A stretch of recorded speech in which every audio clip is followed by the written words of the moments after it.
Nobody sat you down and explained this. Not in high school, not in college, not at your first real job. The stuff that actually determines whether you retire comfortably or work until you're 70, most of us are just guessing our way through it, learning by making expensive mistakes. So today we're fixing that. The next 20 minutes cover everything you actually need to know about money. No jargon, no sales pitch, just the stuff that should have been mandatory education a long time ago. Before you can fix anything, you need one honest number, your net worth. Not your salary, your net worth. Everything you own, minus everything you owe.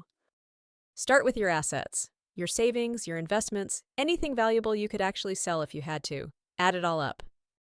Now do the same with your debts. Credit cards, student loans, your car loan, everything you owe anyone.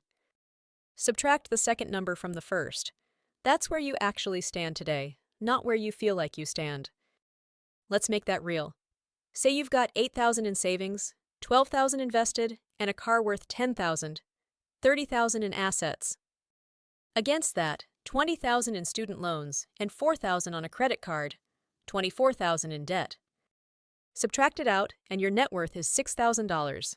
Not a huge number, maybe not what you expected, but now it's real, and now you can actually move it. If that number comes out negative, take a breath. That's more common than you'd think, especially with student debt in the picture. What matters isn't today's number. What matters is which direction it's moving. Check it every few months, same time, same method. Watching that number climb, even slowly, is one of the most motivating things you'll ever do for your own money. While you're at it, get honest about your cash flow too. Add up everything that comes in over a full year, not just your paycheck, side income too.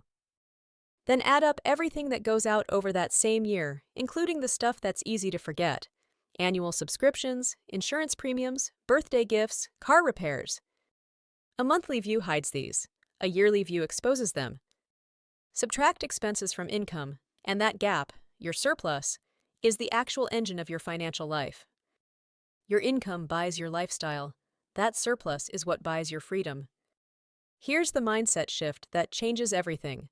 Someone earning 6 figures who spends every dollar of it isn't actually ahead of someone earning half that who's consistently saving a third. One of them has options, the other one is stuck, no matter what the paycheck says. Let's talk about debt, because this is where most people quietly lose the most money without ever noticing it happening. Not all debt is the same. A reasonable mortgage, or a loan that funds something that grows your future income, that's debt working for you. A credit card balance you never quite pay off, financing a car that stretches way past what you need, that's debt working against you every single month, whether you're paying attention or not. Here's the part almost nobody explains clearly. Credit card interest compounds against you the exact same way investing compounds for you, just running in the opposite direction. Say you're carrying a $4,000 balance at a typical rate around 22%, only making minimum payments. That balance could take well over 10 years to clear, and by the time it's gone, you'll have handed over more in interest than the original $4,000 you borrowed. The purchase that created that debt gets forgotten, the payments don't. Your credit score plays into all of this more than people realize. It's not about your income. It's entirely about how reliably you've handled borrowed money. Pay everything on time, every time. That's the single biggest factor. Keep your balances low relative to your limits. Under 30% is a good target. Under 10% is even better. Don't open new credit constantly. Do those 3 things consistently, and your score takes care of itself. That means better rates on everything from car loans to mortgages for the rest of your life. If you're carrying debt right now, you need an actual plan, and there are 2 that work. The Avalanche method. Pay minimums on everything and throw every extra dollar at your highest interest debt first. Say you've got a $4,000 card at 22% and a $2,000 card at 15%. Avalanche means the higher rate card gets every spare dollar first because it's costing you the most every single month it survives. Mathematically, this saves you the most money overall. The Snowball method flips that. Pay off your smallest balance first, no matter the interest rate, then roll that payment into the next smallest. In that same example, you'd clear the $2,000 card first, even though it's the cheaper one. It's not the cheapest option on paper, but it builds momentum fast, and for most people, that momentum is what actually keeps them going for the next 2 years, instead of giving up after 2 months.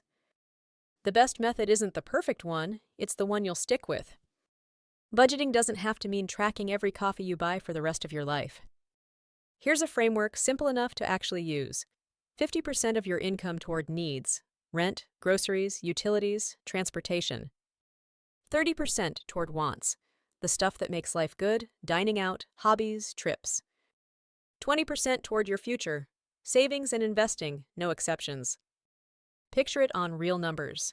Take home $4,000 a month, and that's $2,000 for needs, $1,200 for wants, and $800 a month going straight toward your future. That's nearly $10,000 a year, the number that quietly builds your entire financial life over the next decade. Those exact percentages are a starting point, not a law carved in stone. If you're in an expensive city, needs might eat 60%, and that's fine. Adjust the other categories around it. What actually matters is that the piece for your future isn't the thing that gets cut first when money's tight. That's the part that eventually buys you your freedom. So it goes in the budget before anything else, not after.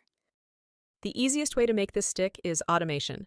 Set up an automatic transfer the day your paycheck lands, moving that future money straight into savings and investing before you ever see it in your checking account. Money you never see is money you never miss. And a few 5-minute wins that add up more than people expect. Call your phone and internet providers once a year and just ask for a better rate. They'd genuinely rather keep you at a discount than lose you entirely. Go through your subscriptions and cancel anything you haven't actually used in the last month. Shop your car and home insurance around annually instead of letting it auto-renew. Rates shift more than most people realize, and loyalty rarely gets rewarded. 20 saved here, 30 there, 50 somewhere else. That's $100 a month, over $1,000 a year, without touching your actual lifestyle at all. Before you invest a single dollar, build yourself a cushion. 3 to 6 months of essential expenses sitting in a high-yield savings account. Completely separate from your everyday checking, untouched except for real emergencies. If your essential expenses run around $2,000 a month, that's a $6,000 to $12,000 target. Saving $200 a month gets you there in 2.5 to 5 years. Sooner if you can push more toward it early on. It won't feel fast. It is, however, the single thing that determines whether a bad month stays a bad month or turns into 3 years of credit card debt. This is the boring part nobody wants to talk about, but it's what keeps one bad month from turning into years of debt. A job loss or a major car repair without this cushion becomes a credit card balance you're chipping away at for years. With this cushion in place, it's just an inconvenience you absorb and move past. That's the entire difference an emergency fund buys you. Keep it in a high-yield savings account specifically, not your regular checking account. Traditional banks pay next to nothing on savings. Online high-yield accounts pay meaningfully more for the exact same safety and access. This is the part that changes your life the most, and it's simpler than anyone makes it sound. Money you'll need soon belongs in savings. Money you won't touch for 5+ years belongs in the market. Over long stretches of time, the stock market has consistently outperformed every safer alternative available to regular people. Not every single year, some years it drops hard, but over decades the trend has been remarkably consistent.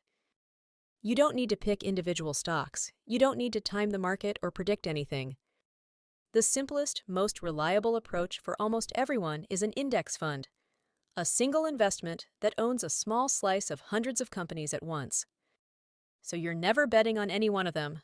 Low fees, no guesswork, decades of data behind it. Here's what that actually looks like over time. $300 a month, invested consistently, averaging around 8% a year.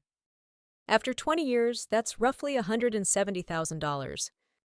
Keep going to 30 years, and it's well over $400,000, from money that, along the way, never felt like a huge sacrifice. Most of that final number isn't what you put in. It's growth on growth on growth, compounding quietly in the background the entire time. Here's the number that should actually stick with you. Investing a modest amount consistently, starting early, will almost always beat a much larger amount invested later. Time in the market does more of the heavy lifting than the size of any individual contribution. Someone investing a few $100s a month starting in their 20s will very likely end up with more than someone investing twice as much starting in their 40s. That's not motivational speech. That's just how compound growth behaves, mathematically, every time. If your job offers any kind of employer retirement match, that is free money, full stop. Always contribute at least enough to capture every dollar of that match. After that, a Roth IRA is one of the most powerful tools available to regular people. You invest money you've already paid tax on, it grows for decades, and you pay zero tax pulling it out in retirement. Cars deserve their own mention because they quietly derail more financial plans than almost anything else. A car is a depreciating asset. It loses value the moment you drive it away, no matter what you paid for it. A simple guideline: put down at least 20%, finance for no more than 4 years. And keep your total car costs, payment, insurance, gas, maintenance combined, under 10% of your monthly income. Picture a $700 monthly payment on a 6-year loan. By the time it's paid off, you'll have handed over tens of thousands more than the car is worth by then. A reliable used car, paid off in a few years or bought outright, will almost always serve your long-term finances better than a new one financed to the edge of what you can afford. None of this matters if one bad event wipes it all out, which is exactly what insurance is for. It's not about avoiding every possible expense. It's about protecting yourself against the catastrophic ones you couldn't absorb on your own. Health insurance, auto insurance, renters or homeowners insurance, and if anyone depends on your income, a simple term life policy. These aren't exciting purchases. They're what keeps one bad day from undoing years of progress. None of this is complicated. It's just never been explained clearly, and that gap is exactly what keeps so many people stuck longer than they need to be. Know your number, handle your debt on purpose, build a budget that actually survives contact with real life. Build your cushion before you invest, then let your money grow quietly in the background while you go live your life. You don't need to do all of this today. You need to start with one piece of it. That's the whole secret, and now you actually know it.